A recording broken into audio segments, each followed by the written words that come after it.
Financial markets పై పట్టు సాధించాలనుకునే వాళ్ళు Revanth conduct చేసే వెబినార్ కోసం ఈ నెంబర్ కి కాల్ చేయండి. నమస్తే, వెల్కమ్ టు సుమన్ టీవీ. నేను మీ విష్ణు. ప్రస్తుతంతో పాటు senior stock market analyst Eedara Ramakrishna గారు ఉన్నారు. వారితో మాట్లాడదాం. సార్ నమస్తే. సార్ ఈదర రామకృష్ణ గారు. నమస్తే అండి విష్ణు గారు, అట్లాగే సుమన్ టీవీ ప్రేక్షకులందరికీ.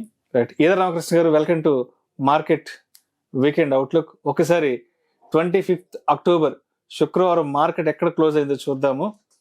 సెన్సెక్స్ ఏమో 79,402 వద్ద, నిఫ్టీ ఏమో 24,180 వద్ద. సో సెన్సెక్స్ ఏమో 662 పాయింట్లు నష్టపోయింది, నిఫ్టీ ఏమో 218 పాయింట్లు నష్టపోయింది. ఇది 25th అక్టోబర్ శుక్రవారం నాటి మార్కెట్. ఒక్కసారి మనం ఒక నెలన్నర వెనక్కి వెళ్తే సెప్టెంబర్లో మనం చూసిన market historical all time high ఎక్కడుందంటే సెన్సెక్స్ ఏమో 85,978 పాయింట్లు మనం ఆల్ టైమ్ హై పీక్ చూసాము. నిఫ్టీ ఏమో 26,180 వద్ద ఆల్ టైమ్ హై పీక్ చూసాము హిస్టారికల్ గా. ఎందుకంటారు ఇంత పెద్ద డిఫరెన్స్ వచ్చింది మార్కెట్లో? అసలు మనము అక్టోబర్ మంత్ ట్రెడిషనల్ గా ఎక్కువ సార్లు పాజిటివ్ గా క్లోజ్ అవుతూ ఉంటుంది. అవుట్ ఆఫ్ 10 అక్టోబర్స్ కనుక మనం తీసుకున్నట్టు లాస్ట్ 10 years 8 times పాజిటివ్ గా క్లోజ్ అయ్యాము, 2 times స్వల్పంగా నష్టాలతో క్లోజ్ అయ్యాము. కానీ మనం ఈ మంత్ సెప్టెంబర్ ఎప్పుడైతే క్లోజింగ్ లో ఆల్ టైమ్ హైస్ తీసుకున్నామో అక్కడ నుంచి మార్కెట్స్ భారీ పతనాన్ని నమోదు చేశాయి. ఆల్మోస్ట్ ఇప్పుడు మనము బ్రాడర్ ఇండస్ట్రీస్ అయినా నిఫ్టీ, సెన్సెక్స్, బ్యాంక్ నిఫ్టీ ఇలాంటివన్నీ కూడా ఆల్మోస్ట్ 7 నుంచి 8.5% దాకా పడిపోయినాయి. అంటే వీక్నెస్ అనేది అన్ని ఇంకా మిడ్ క్యాప్, స్మాల్ క్యాప్, ఇంకా మైక్రో క్యాప్ ఈ సెక్టార్స్ లో ఇంకా హెవీగా ఉంది. బ్రాడర్ ఇండెక్సెస్ అంటే టాప్ 8 కంపెనీస్ ఉంటాయి. అలాంటి ఇండెక్స్ లోనే 8.5% పతనం కనిపించింది. దీనికి కనుక ముఖ్య కారణాలు చూస్తే దాదాపుగా ఎఫ్ఐఎస్ సెల్లింగ్ అని ప్రముఖంగా చెప్పుకోవచ్చు. ఎఫ్ఐఎస్ సెల్లింగ్ అంటే ప్రాఫిట్ బుకింగ్ వల్ల వచ్చిందా, లేకపోతే వాళ్ళు చైనాకి షిఫ్ట్ అయిపోతున్నారా అనే అంశాలు మనము డీటెయిల్గా డిస్కస్ చేసే ముందు దాదాపుగా మనము ఫిగర్స్ కనుక చూస్తే 1 lakh crores ఈరోజు అక్టోబర్ మంత్ లో 1 lakh crores వెళ్ళిపోయినాయి. అంటే జస్ట్ ఒక 19 సెషన్స్ అంతే చెప్పాలంటే, 19 సెషన్స్ జరిగింది మార్కెట్ ఈ అక్టోబర్ మాసంలో. దాదాపుగా 1 లక్ష కోట్ల రూపాయలు ఎఫ్ఐఎస్ అమ్మకాలు జరిపి క్యాష్ మార్కెట్ లో వాళ్ళు సొమ్ము చేసుకోవడం జరిగింది. అంటే వాళ్ళు ఎప్పుడో ఇన్వెస్ట్ చేసిన అమౌంట్స్. అంటే ఫర్ ఎగ్జాంపుల్ వాళ్ళు కొన్ని ఎఫ్ఐఎస్ 2000s లో స్టార్ట్ అయ్యారు, 2005, 10 స్టార్ట్ అయిన ఎఫ్ఐఎస్ ఇప్పుడు అమ్ముకోవడం వల్ల వాళ్ళకి భారీ లాభాలు అనేవి వాళ్ళ పోర్ట్ఫోలియోస్ లో వచ్చాయి. సో ఈ లాభాలు తీసుకొని మేబీ చౌక మార్కెట్లు అయినా like China market, even Chinese market 2008-9 highs కూడా ఇంకా రాలేదు, చాలా దూరంగా ఉంది. అంటే ఆ మార్కెట్స్ లో మనం 2-3 years బ్యాక్ ఎప్పుడైతే స్లంప్ వచ్చిందో, కరోనా తర్వాత వాళ్ళు కోలుకోలేకపోయారు. సో కరోనా తర్వాత ఆ మార్కెట్స్లో డౌన్ ఫాల్ అనేది చూసాము. ఆ డౌన్ ఫాల్ అనేది లాస్ట్ మంత్ అరెస్ట్ అయిందండి. అంటే ఆల్మోస్ట్ ఒక బాగా డౌన్ ఫాల్ తర్వాత ఒక $3 trillion మార్కెట్ క్యాప్ పెరిగింది. కేవలము ఫ్యూ సెషన్స్లోనే 30% ప్రైసెస్ ఇండెక్స్ లెవెల్లో, హ్యాంగ్సెంగ్ ఇండెక్స్ లెవెల్లోనే పెరగడం చూసాం. అంటే ఎఫ్ఐఎస్ భారీ ఎత్తున చైనా వెళ్తున్నారా అని అర్థమవుతుంది. సో వీటి తోడు మార్కెట్లో రకరకాల అంశాలు ఉన్నాయి. లైక్ యుఎస్ ఫెడ్ కనుక చూస్తే almost US fed last month మనము చూసినప్పుడు వాళ్ళు 0.5 basis points 0.5% ఇంట్రెస్ట్ రేట్స్ తగ్గించడం జరిగింది. సో న్యాచురల్గా ఇంట్రెస్ట్ రేట్స్ తగ్గించినప్పుడు అక్కడ బాండ్ మార్కెట్స్లో కొంత సెల్లింగ్ వచ్చి ఆ ఫండ్స్ అన్ని కూడా ఎమర్జింగ్ మార్కెట్స్ వస్తూ ఉంటాయి. కానీ ఆ ఎమర్జింగ్ మార్కెట్స్ అనుకోకుండా ఇండియాకి రాకపోగా అవి వేరే దేశాల వైపు మళ్ళిస్తున్నట్టు అర్థమవుతుంది.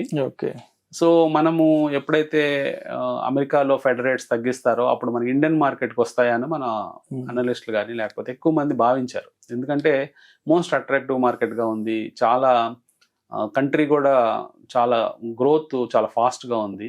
మన జీడిపి గ్రోత్ కన్సెన్సస్ నెంబర్ 7%, అంటే ఇంకా 8-9% కూడా అంటుంటారు అప్పుడప్పుడు, కానీ 7% అనేది అందరూ ఒప్పుకునే అంశం. సో ఇలాంటి 7% గ్రోత్ రేటు ఏ ఎమర్జింగ్ మార్కెట్లో లేదు.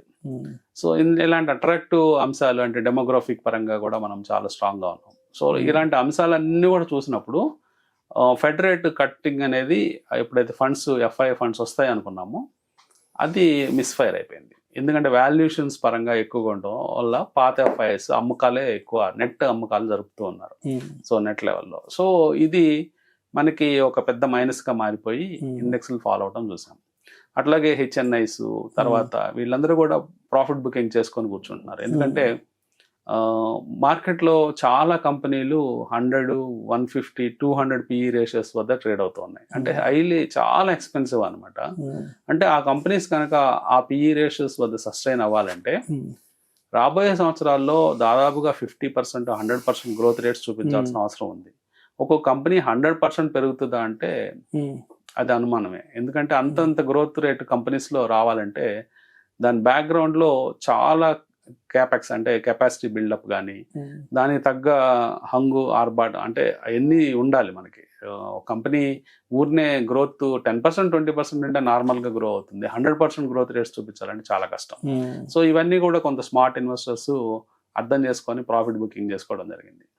సో ఇవన్నీ అంశాలు కొంచెం మన మార్కెట్ ని వెనక్కి తీసుకెళ్తున్నాయని మనం అర్థం చేసుకోవచ్చు. అట్లాగే యుఎస్ ఎలక్షన్స్ ఉన్నాయి, కానీ యుఎస్ ఎలక్షన్స్ ఇంపాక్ట్ కంటే ఇప్పుడు చెప్పుకున్న అంశాలు ఎక్కువగా ప్రభావితం చేశాయని అనుకోవచ్చు. సో అయితే ఇప్పుడు ఈదర్ రామకృష్ణ గారు, ఇప్పుడు రీసెంట్ గా వచ్చిన క్వార్టర్ రిజల్ట్స్ లో ఇండస్ ఇండ్ బ్యాంక్ ఇంపాక్ట్ కూడా ఎక్కువ మార్కెట్ ఫాల్ కి దారి తీస్తున్నట్టు కూడా ఆర్టికల్స్ రావడం జరిగింది. ఏం జరిగింది అసలు ఇండస్ ఇండ్ బ్యాంక్ విషయంలో? ఇండస్ ఇండ్ బ్యాంక్ లాస్ట్ 12 quarters లో వర్స్ట్ రిజల్ట్ ఇవ్వడం జరిగింది. 12 quarters బా. సో అందువల్ల బ్యాంకింగ్ సెక్టార్ లో మనము ఇప్పుడు ఉన్న రిజల్ట్స్ సీజన్ చూసినప్పుడు ఐటీ సెగ్మెంట్ లో టీసీఎస్ డిసప్పాయింట్ చేసింది. విత్ వెరీ స్టార్టింగ్ లోనే ఈ క్వార్టర్లీ రిజల్ట్స్ లో టీసీఎస్ డిసప్పాయింట్ చేయడం జరిగింది. అట్లాగే మెజారిటీ ఆఫ్ ద సెక్టార్స్ లో మిక్స్డ్ రిజల్ట్స్ వస్తూ ఉన్నాయి. అంటే కొన్ని కంపెనీస్ బాగానే ఇస్తున్నాయి, కొన్ని కంపెనీస్ బాగా ఇవ్వలేకపోతున్నాయి, ఇవన్నీ చూస్తున్నాం.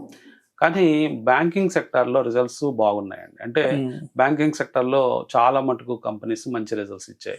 Except few banks like RBL bank కావచ్చు, లేకపోతే ఇండస్ ఇండ్ బ్యాంక్ కావచ్చు, ఇట్లాంటి బ్యాంక్స్ మినహాయించి మిగతా అన్ని కూడా బాగా రిజల్ట్స్ ఇచ్చాయి. కానీ అనుకోకుండా సడన్ గా ఇంత వర్స్ట్ రిజల్ట్ ఇవ్వడంతో ఇండస్ ఇండ్ బ్యాంక్ ఆల్మోస్ట్ ఓపెనింగ్ లోనే 10% నిన్న కోల్పోవడం జరిగింది.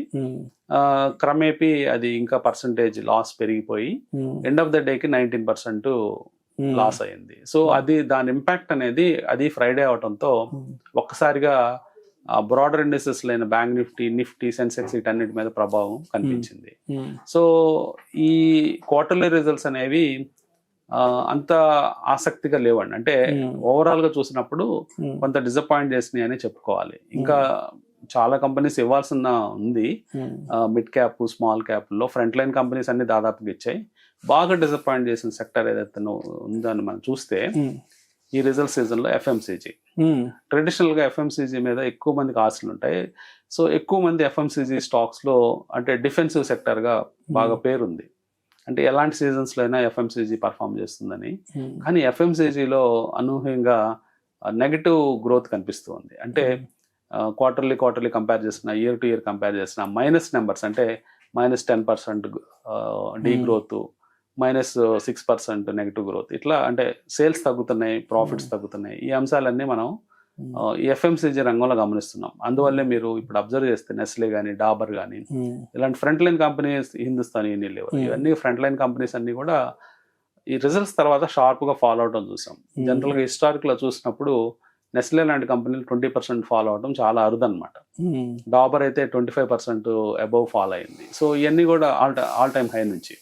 సో ఇదొక భారీ ఫాల్ ని నమోదు చేయటం, అంటే వెంటనే మనం ఈ స్టాక్స్ లో దూకి మనకి అవకాశం వచ్చిందని కొనుక్కుందామంటే కొనద్దనే చెప్తాను, కొంచెం వెయిట్ చేయమని చెప్తాను. ఎందుకంటే ఇది వన్ ఆఫ్ ద టైమా, లేకపోతే ఒకసారి జరుగుతుందా, లేకపోతే నెక్స్ట్ క్వార్టర్ కూడా కంటిన్యూ అవుతుందా, లేకపోతే ఇదొక అంటే ఎందుకంటే ప్రతి ఒక్క సెక్టార్ లో డిజరప్షన్స్ వస్తున్నాయి. ఇప్పుడు పర్చేసింగ్ ప్రయారిటీస్ మారిపోతున్నాయి. ఇదివరకు షాప్కి వెళ్ళి కొనే వాళ్ళు ఇప్పుడు జెప్టోలో రకరకాలుగా కొంటున్నారు. తర్వాత ఆన్లైన్ ప్లాట్ఫామ్స్ వచ్చాయి.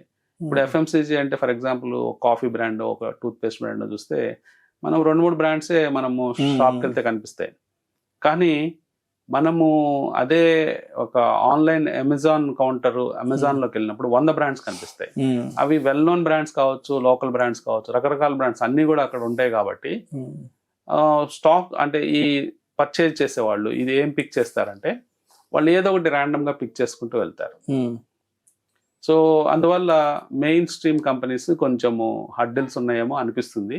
అందుకని ఆల్ ఆఫ్ ద సడన్ మనం ఆ స్టాక్స్ కొనకుండా కొంత వెయిట్ చేసి కొంతకాలం మనము ఆగి ఒక 2 quarters అబ్జర్వ్ చేసి నిజంగా ఇది కంటిన్యూ అవుతుందా, ఇలాంటి సినారియో కంటిన్యూ అయితే కొంచెము ప్రస్తుతానికి ఎఫ్ఎంసీజీకి దూరంగా ఉండటం బెటర్. లేదు ఇది జస్ట్ ఈ క్వార్టర్లో ఏదో జరిగింది, నెక్స్ట్ క్వార్టర్ నుంచి మళ్ళీ బాగానే ఉంది అనుకుంటే మళ్ళీ మనం కూడా ఆ స్టాక్స్లో జాయిన్ అవ్వచ్చు.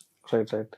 సో ఇది ఇప్పుడు ఎఫ్ఐఎల్ విషయానికి వస్తే ఒక్కొక్క రోజు ఒక 5-6 వేల కోట్ల రూపాయలు అమ్ముకొని తీసుకొని వెళ్ళిపోతున్నారు కదా, మరి డిఐలు అంటే మార్కెట్కి ఎంత సపోర్ట్గా నిలుస్తున్నారు ఇప్పుడు? జనరల్గా డిఐస్ ఆల్మోస్ట్ ఈక్వల్ అమౌంట్ కొంటున్నారండి. అంటే వీళ్ళు 1 lakh crores అమ్ముతున్నారు, లేకపోతే మీరు అన్నట్లు రోజుకి 5,000 కోట్లు అమ్ముతున్నా వాళ్ళు మ్యాచ్ చేయగలుగుతున్నారు. ఓకే. కానీ ఇక్కడ ఒక డిఫరెన్స్ అందరూ అర్థం చేసుకోవాల్సింది ఏంటంటే డిఐస్ కొనే స్టాక్స్ ఏంటో మనకు తెలియదు. ఓకే. ఎఫ్ఐ అమ్మే స్టాక్స్ మనకు తెలుసు, ఎందుకంటే ఎఫ్ఐఎస్ దగ్గర పెద్ద స్టాక్సే ఉంటాయి జనరల్గా. సో హెచ్డిఎఫ్సి బ్యాంక్ కానీ లేకపోతే రిలయన్స్ కానీ ఈ మధ్య కాలంలో పెద్ద స్టాక్స్ పడిపోతున్నాయి. రిలయన్స్ లాంటివి మీరు అబ్జర్వ్ చేస్తే రిలయన్స్ కూడా మంచి కరెక్షన్ ఇచ్చింది ఈ మంత్ లో. సో ఎఫ్ఐఎస్ పెద్ద స్టాక్స్ అమ్ముతున్నారు, ప్రాఫిట్ బుకింగ్ జరుగుతుంది. ఏబిబి, సిమెన్స్ ఇట్లా మీరు వెల్ నోన్ కంపెనీస్. మొన్న రిజల్ట్స్ డిసప్పాయింట్ అయిపోయినప్పటికీ బజాజ్ ఆటో లాంటి స్టాక్స్ లో షార్ప్ కరెక్షన్, టీవీఎస్ మోటార్స్ ఇట్లా బాగా పర్ఫామ్ చేసే stocks, top line companies, Nifty 50 companies లో సెల్లింగ్స్ మనం చూస్తున్నాం. సో దానికి కారణం మనము ఈజీగా అర్థం చేసుకోవచ్చు, ఎఫ్ఐసీ అమ్ముకుంటున్నారని. కానీ అట్లనే ఆ కంపెనీస్ అన్ని ఏమన్నా బ్యాడ్ కంపెనీస్ అంటే కాదు, మంచి కంపెనీసే, లాంగ్ టర్మ్ లో బాగా పర్ఫామ్ చేసే కంపెనీసే. కానీ ఎఫ్ఐఎస్ నాన్ స్టాప్ గా అమ్ముతూ వెళ్తున్నారు. ఇప్పుడు మ్యాచింగ్ పాయింట్ చూస్తే ఈ 1 lakh crores వీళ్ళు అమ్మిన ఎఫ్ఐఎస్ అమ్మిన అమౌంట్ కి డిఐఎస్ అమ్మిన 1 lakh అమౌంట్ మ్యాచ్ అవుతుంది end of the day number. కానీ వాళ్ళు ఎఫ్ఐఎస్ దాంట్లో అమ్మి డిఐఎస్ వేరే సెక్టార్స్ లో కొనొచ్చు.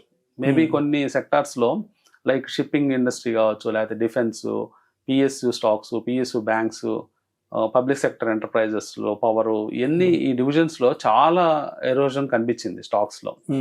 ఇప్పుడు షిప్పింగ్, డిఫెన్స్ వాటిలో 40-50% కోల్పోయిన స్టాక్స్ ఉన్నాయి. అలాగే పిఎస్యు బ్యాంక్స్ అయితే వర్స్ట్ పర్ఫార్మర్ ఈ సంవత్సరం.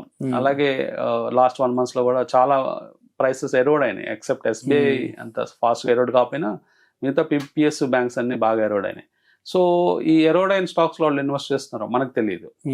సో డిఐఎస్ ఎక్కడ కొంటున్నారో, ఎఫ్ఐఎస్ ఎక్కడ అమ్ముతున్నారో మనకు అర్థం కాదు. అదే వాళ్ళు ఎఫ్ఐఎస్ రిలయన్స్ అమ్ముతుంటే వీళ్ళు డిఐఎస్ రిలయన్స్ కొంటుంటే ఇండెక్స్ నిలబడేదేమో సేమ్. ఎందుకంటే నెగిటివ్ టోటల్ చూసినప్పుడు FID total net out flow అనేది 0 ఉంది కాబట్టి మార్కెట్ అక్కడే ఉండాలి. కానీ మార్కెట్ ఎందుకు పడిపోతుంది అంటే అమ్మేది ఒక చోట, వీళ్ళు కొనుక్కునే వాళ్ళు వేరే చోట. అందువల్ల ఈ మిస్ మ్యాచ్ జరుగుతుందని అర్థం చేసుకోవచ్చు. రైట్. సో అయితే ఈ మధ్య మార్కెట్ మంచి ఆల్ టైమ్ హైలో ఉండబోతోందన్న ఈ స్పెక్యులేషన్స్ నేపథ్యంలో ఐపీఓలు కూడా విపరీతంగా వచ్చాయి కదా. ఎస్పెషల్ గా మాట్లాడుకోవాలంటే హుండై ఐపీఓ ఏంటి, అసలు హుండై ఐపీఓ పరిస్థితి ఏంటి? హ్యూండై ఐపీఓ జనరల్ గా వాళ్ళు మార్కెట్ లో 14% షేర్ ఉన్నారండి. అంటే కార్ మార్కెటింగ్ లో, అంటే వెహికల్స్ 4-wheelers మార్కెట్ లో. వెరేజ్ మారుతి తీసుకుంటే 41 crores, 41% మార్కెట్ షేర్ ఉంది వాళ్ళకి. సో ఓవరాల్ గా చూసినప్పుడు హ్యూండై అనేది మంచి పాపులర్ బ్రాండ్. లాస్ట్ 30 years నుంచి ఇండియన్ మార్కెట్ లో ఉంది. చాలా vehicles well known successful brands ఉన్నాయి. కంపేర్ టు మారుతి వెహికల్స్ కంటే సుపీరియర్ వెహికల్స్ హ్యూండై బ్రాండ్ మీద ఉన్నాయి. కానీ ఇక్కడ జరిగింది ఏంటంటే ఎగ్జాక్ట్ పిఈ రేషియోస్ మనం అబ్జర్వ్ చేస్తే, ప్రైస్ టు ఎర్నింగ్స్ రేషియోస్ అంటే ఎంత ప్రాఫిట్స్ మీద ఎంత ప్రైస్ ని వాళ్ళు కమాండ్ చేస్తున్నారు అనేది చూస్తే మారుతి 26 పిఈ రేషియోలో ఉంది. సో న్యాచురల్ గా హ్యూండై వాళ్ళు ఏమనుకున్నారంటే మేము కూడా అదే ప్రాఫిట్స్ ఇస్తున్నాము ఇంచుమించుగా సేల్స్ మీద, అలాగే మేము కూడా అదే పిఈ రేషియోని తీసుకుందామని చెప్పేసి అదే ప్రైస్ కి వాళ్ళు ఇవ్వటం జరిగింది. సో ఈ రోజున మన మారుతిని హ్యూండైని కంపేర్ చేసినప్పుడు, ప్రాఫిట్ తో కంపేర్ చేసినప్పుడు 2 కంపెనీలు సేమ్ డిటో. మేబీ ఫ్యూచర్లో మారుతి ఒక 2% తగ్గచ్చు, లేకపోతే హ్యూండై ఒక 2% పెరగచ్చు, లేదా ఇద్దరు అక్కడే ఉండొచ్చు అదే పర్సంటేజ్ మార్కెట్ షేర్లో. కానీ ఓవరాల్ మార్కెట్ బేస్ పెరిగే ఛాన్స్ ఉంది రాబోయే సంవత్సరాల్లో. అంటే Indian market per capital consumption కనుక మనం కార్స్ కనుక చూస్తే, అమెరికాలో 550 కార్లు 1000 మంది వాడతారు. ఒక 1000 మంది పాపులేషన్కి 550 కార్లు వాడతారు మోస్ట్ డెవలప్డ్ కంట్రీలో. అట్లాంటిది చైనా ఇవన్నీ తీసుకున్నప్పుడు చాలా కంట్రీస్, డెవలప్డ్ కంట్రీస్ లో అదే నెంబర్స్ ఉంటాయి. చైనా లాంటి కంట్రీలో తీసుకున్నా కానీ 250 కార్ల దాకా వాడతారు. అలాంటిది ఇండియా తీసుకుంటే కేవలం 26 కార్లు మాత్రమే ఉన్నాయి. ఓకే, అంటే 1000 మంది పాపులేషన్ కి 26 కార్లే ఉన్నాయి మార్కెట్. అంటే ఈ నెంబరు మీకు అది 52 అయింది అనుకోండి, అంటే 100% గ్రోత్ అన్నమాట. అంటే మీకు వీళ్ళు మార్కెట్ షేర్లు ఇలా కాపాడుకుంటే, రాబోయే సంవత్సరాల మారుతి హుండై కనుక మార్కెట్ షేర్లు కాపాడుకుంటే, బేస్ పెరిగిందంటే, అంటే 1000కి 26 బదులు 1000కి 52 వేసుకుంటే, అంటే మీరు ఊహించుకోండి ఎంత మార్కెట్ ఉందో ఇండియాకి. ఇంకా చాలా పొటెన్షియల్ ఉంది ఇండియాకి. ఇండియా మార్కెట్ కేవలం ఈ కార్లు, 4 వీలర్స్ లో చూస్తే ఇక్కడ ఉన్న చాలా కంపెనీలు బేస్ పెట్టుకొని ఎక్స్పోర్ట్ కూడా చేస్తున్నారు. సో ఆ సేల్స్ కూడా కన్సిడర్ చేసుకుంటే చాలా పెద్ద మార్కెట్ ఇండియా నుంచి తయారవుతుంది. సో కాబట్టి హ్యూండై కంపెనీ అనేది అట్పార్ ఇచ్చారు. కానీ ఇక్కడ ఇబ్బంది ఏమొచ్చిందంటే, చాలా పెద్ద ఇష్యూ రావటం, తర్వాత చాలా మంది అనలిస్టులు ఇంత పెద్ద ఇష్యూ అవటం గతంలో ఫెయిల్యూర్స్ చూశారు. లైక్ ఎల్ఐసిలో అనలిస్టులు అందరూ చాలా బుల్లిష్ గా ఉన్నారు. ఎల్ఐసి ఇష్యూ రాకముందు చాలా మంది కొనండి కొనండి కొనండి అని అందరినీ చెప్పి ఇన్వెస్టర్స్ చేత ఇరికించారు. అలా చెప్పడం వల్ల ఆ స్టాక్స్ పడిపోయినాయి. అంటే వాటి ఫండమెంటల్స్ ప్రకారం ఆ స్టాక్స్ కిందకు వచ్చాయి, ఎల్ఐసి లాంటిది, పేటిఎం లాంటిది. కానీ అదే జరుగుతుందేమని భయపడిపోయి చాలా మంది అనలిస్టులు హ్యూండై అప్లై చేయొద్దని చెప్పడం జరిగింది టీవీలో. ఎప్పుడైతే అప్లై చేయడం వద్దన్నారో, పెద్ద ఇష్యూ ఇది, ఈజీగా అలా టైప్, ఆటోమేటిక్గా అది 52% సబ్స్క్రైబ్ అయ్యింది వాళ్ళు అనుకున్న దాంట్లో. కానీ వాళ్ళు ఏదో యాంకర్ ఇన్వెస్టర్లు వాళ్ళతో అండర్ రైటర్స్ ఉంటారు, అండర్ రైటర్స్ మద్దతుతో ఎట్లా ఒకట్లా గట్టెక్కిచ్చారు. గట్టెక్కిచ్చిన తర్వాత ఇప్పుడు అంటే 2 lakhsకి అప్లై చేసిన వాళ్ళకి నేను అనుకోవడం అంత 100% వచ్చేస్తుంటాయి, ఎందుకంటే అండర్ సబ్స్క్రైబ్ అయింది కాబట్టి. సో వాళ్ళకి ఇప్పుడు ఏంటంటే ఫస్ట్ డే కొంత క్రాష్ అయినప్పటికీ చిన్నగా కోలుకుంటుంది. మేబీ మార్కెట్ కండిషన్ బాగాలేకపోవడం వల్ల మారుతి పడితే ఇది కూడా పడే అవకాశం ఉంటుంది. అంతే రిస్క్, కానీ లాంగ్ టర్మ్ లో ఆ స్టాక్ మంచి స్టాకే హోల్డ్ చేయొచ్చండి. సో మరి ఇప్పుడు ఈ అక్టోబర్ మాసానికి సంబంధించి ఇంకా హార్డ్లీ ఒక 3 to 4 సెషన్స్ మాత్రమే మార్కెట్ నడిచే అవకాశం ఉంది కాబట్టి, సో ఇంకొక నెక్స్ట్ ఒక 3 to 4 డేస్ వరకు మరి మార్కెట్ ని ఏ విధంగా అబ్జర్వ్ చేయాలి అంటారు? అసలు యూజువల్ గా మార్కెట్స్ ఎప్పుడు కూడా వీక్ గా జరుగుతూ ఉంటే, జనరల్ గా వీక్ గానే సెటిల్మెంట్ క్లోజ్ అయ్యే అవకాశాలు ఉంటాయి. కానీ మార్కెట్ ఎక్సెస్ గా ఫాలో అయినట్టు నేను అనుకుంటున్నాను. అంటే any time sharp bounce back వచ్చే ఛాన్స్ ఉంది. మనం ఆ బౌన్స్ బ్యాక్ ముహూర్త డే ఇస్తాడా, లేకపోతే మనకి ముహూర్త డే సాటర్డే ఫ్రైడే ఉన్నట్లుంది. సో ఫ్రైడే ముహూర్త డే ఉంది, ముహూర్త డే ఇస్తాడా లేకపోతే ముందే ఇస్తాడా, నెక్స్ట్ అంటే రాబోయే మండే టు థర్స్డే ఇస్తాడా అనేది కొంత ప్రశ్నార్థకం. ఎందుకంటే డిఫరెంట్ ఫ్యాక్టర్స్ మార్కెట్ లో ఎఫెక్ట్ అయ్యే అవకాశం ఉంది. అది క్లియర్ గా మనం గెస్ చేయలేం ఫ్యూచర్ లో ఏం జరుగుతుంది అనేది. కానీ ఒక బౌన్స్ బ్యాక్ మాత్రం రావాలి. అట్లని చెప్పేసి ఫాల్ ఆగిపోయిందంటే లేదు, ఎందుకంటే ఇంకొక 3 to 5% పడిపోయే ఛాన్స్ ఉందండి. అంటే వర్స్ట్ కండిషన్స్ లో మన నిఫ్టీ ఇండెక్స్ ప్రకారం చూస్తే ఇంకొక 23,000, ఇప్పుడు 24,100 దగ్గర ఉన్నాము. ఇంకొక 1000 పాయింట్ల దాకా పడే ఛాన్సెస్ ఉన్నాయి మార్కెట్ లో. అంటే ఒక పుల్ బ్యాక్ వచ్చి పడుతుందా, లేకపోతే ఇక్కడ నుంచి స్ట్రైట్ గా పడిపోతుందా అనేది మనం క్లియర్ గా చెప్పలేం. సో మరి ఎక్కడ మార్కెట్ సపోర్ట్ అండ్ రెసిస్టెన్స్ ఎక్కడ తీసుకునే అవకాశం ఉందంటారు? అంటే సపోర్ట్ అయితే 23,000 క్లియర్ సపోర్ట్స్ అండి ప్రస్తుతానికి. అంటే ఇంకొక 5% కింద క్లియర్ సపోర్ట్ ఉంది. రెసిస్టెన్స్ అంటే మీరు అడిగినట్లు 24,700 అనేది క్లియర్ రెసిస్టెన్స్ అండి. ఎందుకంటే లాస్ట్ టైము అక్కడ నుంచి బ్రేక్ డౌన్ అయిపోయింది, తర్వాత 50 days మూవింగ్ యావరేజెస్ అక్కడ ఉన్నాయి. ఇంకా ఎగ్జాక్ట్ గా చెప్పుకోవాలంటే 25,000 అనేది చాలా క్లియర్ గా big resistance, big round number కూడా. ఆ నెంబర్స్ కనుక క్రాస్ అయితేనే కొంచెం స్మూత్ గా మార్కెట్స్ పైకి వెళ్ళే ఛాన్స్ ఉంది. Right, thank you sir, thank you so much ఎదరా రామకృష్ణ గారు. థ్యాంక్ యూ అండి.